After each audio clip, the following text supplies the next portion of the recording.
since I'm not here today, on Edmodo, I'll have this for you. I'll make sure the sub will know this. Of course, if you're listening to this, obviously you know that already. But this is just a few things that I would have gone over today had I been here. Just kind of help you out with some of the stuff that you'll be doing. This is one of the more difficult things, I guess, in this first couple of chapters as far as trying to figure things out. Not so much a scientific method, because you all should know that fairly well. It's just some of the things involved with it that you're going to have to be able to pick out. That's a little different. So I'll move through this pretty quickly. Shouldn't be too long. Just kind of help you out with stuff we underline for you, so you can take some notes on it, and can refer back to it as well as some of the work that you're going to be doing today. So this is a scientific method. Of course, we've got the steps here. You can pause this obviously at any time, so you can write this stuff down. I'm going to try to move through pretty quickly, but observation, hypothesis, experiment, data collection, conclusion, retest.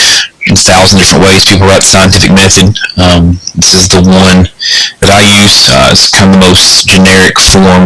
You can kind of apply this to pretty much anything, pretty much help you out with. Within observations, first of all, of course, anything gathered with your senses.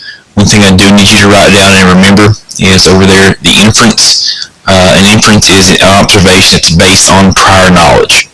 So you kind of have an idea about something and you infer it or make a statement about it. That's an inference. You have to be able to pick those things out on your test and an SWL test too. So make sure that you know what that is. Hypothesis is the next step. Of course, you know hypotheses must be testable. Got to have if and then. Most of the time they will. If I go outside while it's raining, then I will get wet. That would be something that we can test. I could walk outside, obviously, while it was raining. We could tell if I got my clothes or got wet or not, and therefore it must predict an outcome. An experiment, of course, a procedure that tests the hypothesis.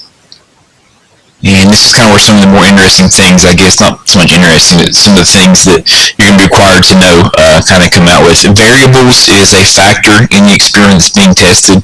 It's usually what we're looking for. If it's the height of something, how much something's increased or changed, how much something's grown, how wet or dry something became over a period of time, that would be a variable. Things to remember here. You see the CG, which is the control group. That's one of the first things you'll be looking for, and that's what stays the same essentially. It's the factors that are kept constant in the experiment.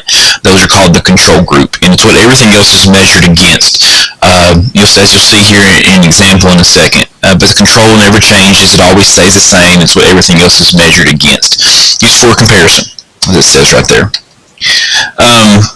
Two more things, the independent and dependent variables. The independent variable is the thing that changes from the control.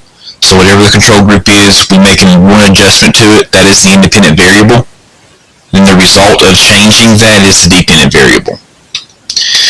Got something here, just take a second and read through, please. It gives you an example of each one of those independent and dependent variables in the control group right there. As you can see, so you can kind of take a second and look through that. That'll help you out a little bit as well for some of the stuff that you're going to be doing in a few minutes here. The next thing is data collection. There's two types of data, quantitative and qualitative.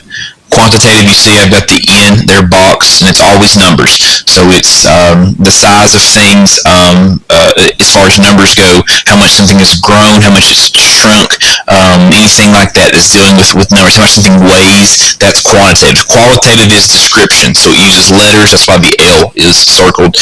So it describes things, the color changes, anything like that. And you'll be required to know the difference in those for quizzes and tests, so just kind of make sure that you're aware of that.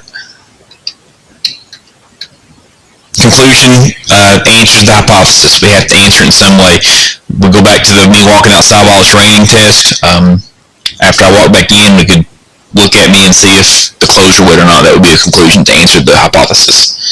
Retest, you've got to retest over and over and over again to verify results, to make sure everything kind of happens the same, have anything crazy that takes place throughout all that. That's pretty much it for this scientific method thing. You've got some stuff there on Edmodo that you need to complete. A worksheet on independent, dependent, and control group. And as you're going through that, you always identify the control group first. So start with that. And then once you see this thing doesn't change, then you can see what does change and then the result of that change. So get to work on that as well. We'll do some more of this stuff on Monday. Kind of make sure you got a pretty good handle on it.